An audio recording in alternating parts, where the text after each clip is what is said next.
থেকে জাকাত দিতে হবে, শরীয়ত কিন্তু এটা বলে নাই, একটা স্ট্যান্ডার্ড আছে, এই মানে গেলে দিবেন। সেটা কত?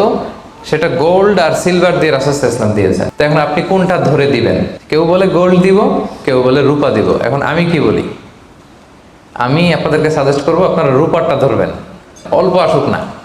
ধরেন আপনার 1000 টাকা জাকাত আসছে, তো আপনি যদি 1000 টাকা জাকাত দেন, এটা আপনার হৃদয়ে একটা প্রশান্তির কারণ হবে না যে আমি সম্মানিত জাকাত দাতা, আলহামদুলিল্লাহ। এবং এত বড় একটা ফরজ ইবাদতের লিস্টে যে আপনি ঢুকতে পারছেন, এটাও তো কম কিসে, কি বলেন?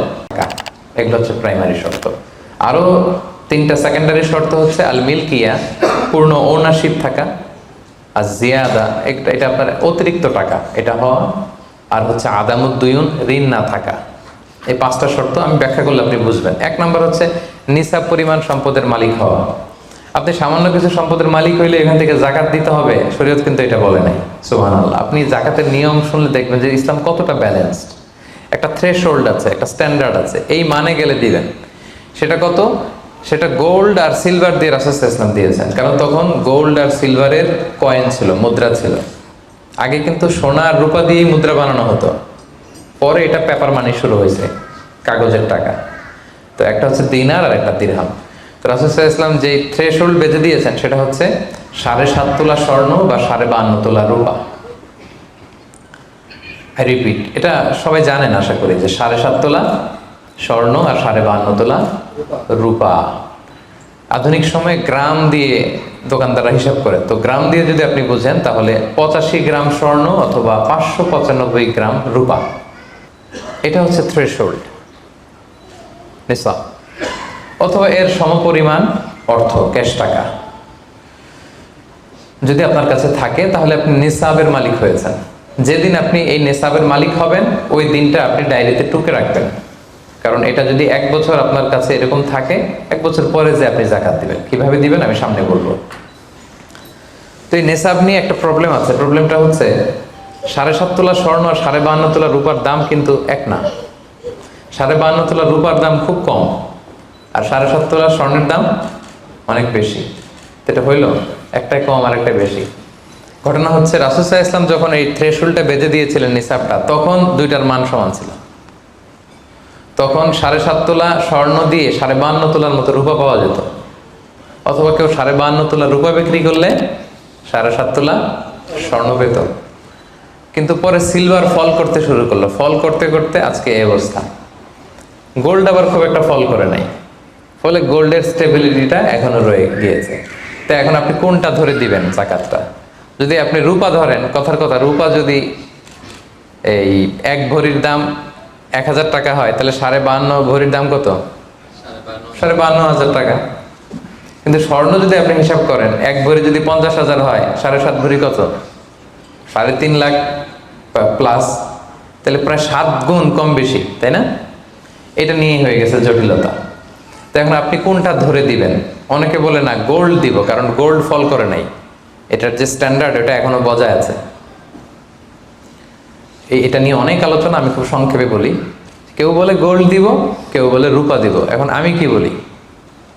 আমি আপনাদেরকে সাজেস্ট করবো আপনারা রূপারটা ধরবেন। রূপারটা ধরলে কি লাভ হবে জানেন? 2 দিকেই লাভ, আপনারও লাভ, যিনি নিবে আরও লাভ। রূপারটা ধরলে বেশি সংখ্যক লোক জাকাত দান করতে হবে, তাই না? আর বেশি সংখ্যক গরিব লোকও টাকা পাবে, কি বলেন? তো 2 পক্ষে লাভ হইল না। এখন প্রশ্ন করতে পারেন, হুজুর ও পাইছে ওর লাভ, আমার লাভ কি? আপনার তো সবচেয়ে বড় লাভ, আপনি তো সওয়াব পাবেন আখিরাতে। এটা আমাদের বেশি দরকার না? কি বলেন?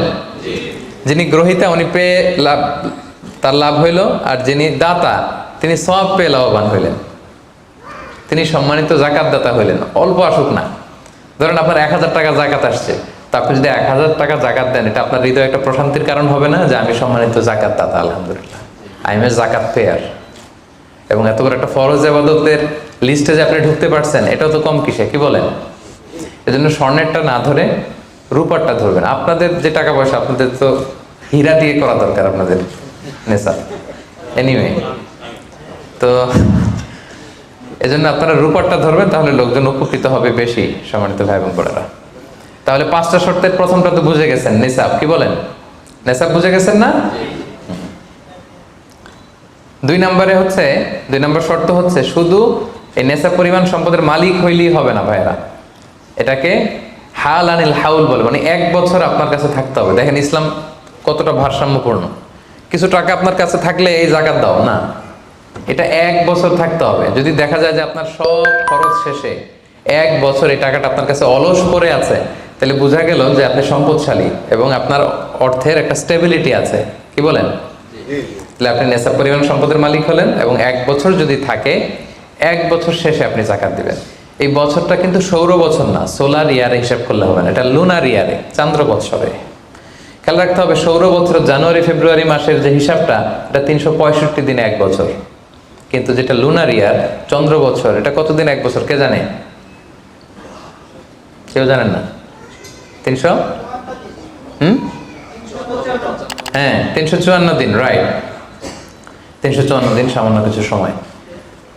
তো 11 দিনের কিন্তু এখানে ডিফারেন্স আছে, 11 দিনের ডিফারেন্স আছে।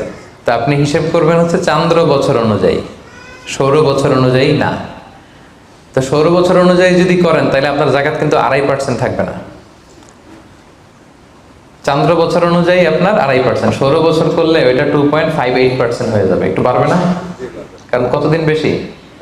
11 দিন বেশি, পার্সেন্টেজও বেড়ে যাবে। তখন কিন্তু জাকাত আপনার 2.5% থাকবে না, 2.58%। বলার আগে বুঝে যায়, কারণ সব ব্যবসায়ী সারাদিন ক্যালকুলেটর নিয়ে কোত্থেকে শিপমেন্ট হইলো, কত মিলিয়ন গেল, কত মিলিয়ন ঢুকলো, সব মুখস্থ, যেন বলার আগে বুঝে ফেলতেছে চটচট করে, মাশাআল্লাহ। তো তখন আর 2.5% হচ্ছে না, 2.58% হচ্ছে।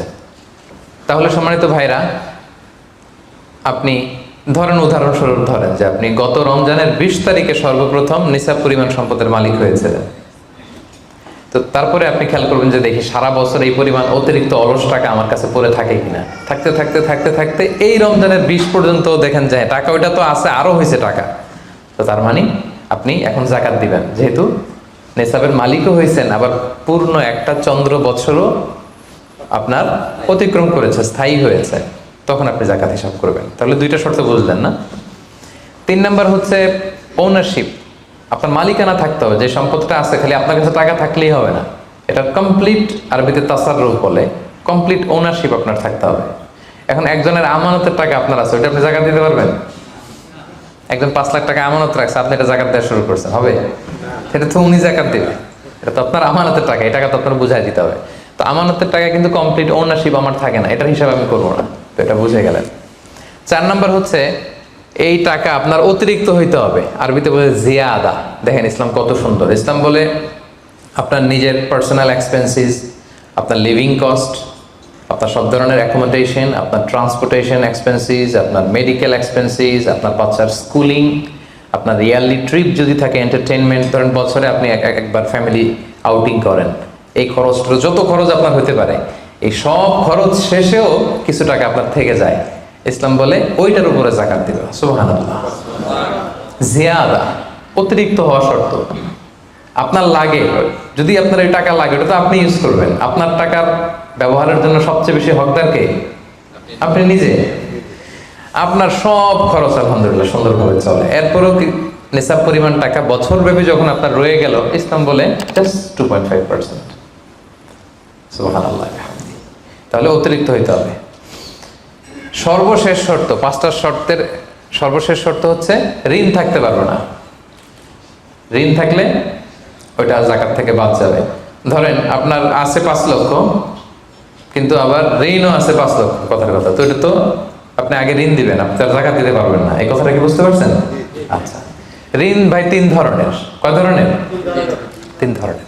একটা হচ্ছে আপনার একবারে পরিশোধ করতে হবে, এরকম ঋণ থাকে না, যে আমি মুরাদ ভাইয়ের কাছ থেকে 1 লক্ষ টাকা নিলাম, আজকে আমার জাকাতের হিসাব করার ডেট, তো 1-2 মাসের মধ্যে টাকাটা দিতে হবে।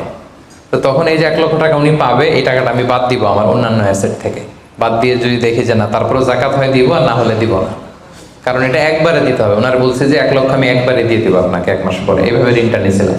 তাহলে কিছু কিছু ঋণ আছে একবারে পরিশোধযোগ্য, ওকে, এটা জাকাতের ক্যালকুলেশন থেকে বাদ যাবে। কিভাবে বাদ যাবে আমি ক্যালকুলেশন করে দেখাবো। ঋণের দ্বিতীয় প্রকার হচ্ছে ইনস্টলমেন্টের কিছু ঋণ আছে, কিস্তিতে দেয়া লাগে। লেটস সে আমি 1 কোটি টাকা দিয়ে একটা গাড়ি কিনেছি, BMW গাড়ি, বা 50 লক্ষ টাকা দিয়ে আমি একটা হুন্ডা গাড়ি কিনেছি, 50 লক্ষ টাকা। তো এটা আমি কিস্তিতে কিনেছি, কিস্তির ঋণ যদি হয় তাহলে আপনি কিন্তু পুরোটা বাদ দিতে পারবেন না, তখন সর্বোচ্চ 12 মাসের কিস্তি বাদ দিতে পারবেন, 12 মান্থসের, তাও এই চন্দ্র মাসের হিসাবে। কারণ জাকাতের হিসাবটা কি 12 মাসের হিসাব, তাই না? এটা একটা ইয়ারলি ক্যালকুলেশন। আপনি পুরোটা যদি একবারে বাদ দেন তাহলে তো আপনার আর জাকাতই দেওয়া লাগবে না। কি বলেন? বাংলাদেশে অনেক বড় বড় সিআইপি ব্যবসায়ী আছে, ওনারা হাজার হাজার কোটি টাকা ব্যাংক থেকে ব্যবসায়ের কারণে ঋণ নেন এবং ওনাদের ঋণ খেলাপি হয়। তো ওনারা যদি বলে হুজুর আমার তো ঋণ আছে, তো উনি আর জাকাত দিবে কি? ওনারই তো আমার জাকাত দেওয়া লাগবে এখন। কি বলেন? এরকম বড় বড় সিআইপিরা যদি ঋণের দোহাই দেয়, উনি আর জাকাত দিবে কি? উনি তো ঋণী, তাহলে উনারই কিছু জাকাত আমাদের দেওয়া লাগবে। কারণ আমরা জাকাতের 8টা খাতের মধ্যে একটা পড়েছি, বল গরিমিনা। কি বলেন? ঋণগ্রস্ত ব্যক্তিকে জাকাতের টাকা দিয়ে হেল্প করা যায়, তো উনি আর দিবে কি? উনারে দিই আমরা। ওই ঋণ বাদ দেওয়া যাবে না। ইনস্টলমেন্টের ঋণ হইলে 12 মাসের, আর ওইরকম ঋণ খেলাপি 1000 কোটি টাকা, এগুলো বাদ দেওয়া যাবে না। 3 নাম্বার ঋণ হচ্ছে লাক্সারি পণ্য কিনতে যে ঋণ হয়, এই ঋণ জাকাত থেকে বাদ দেওয়া যাবে না।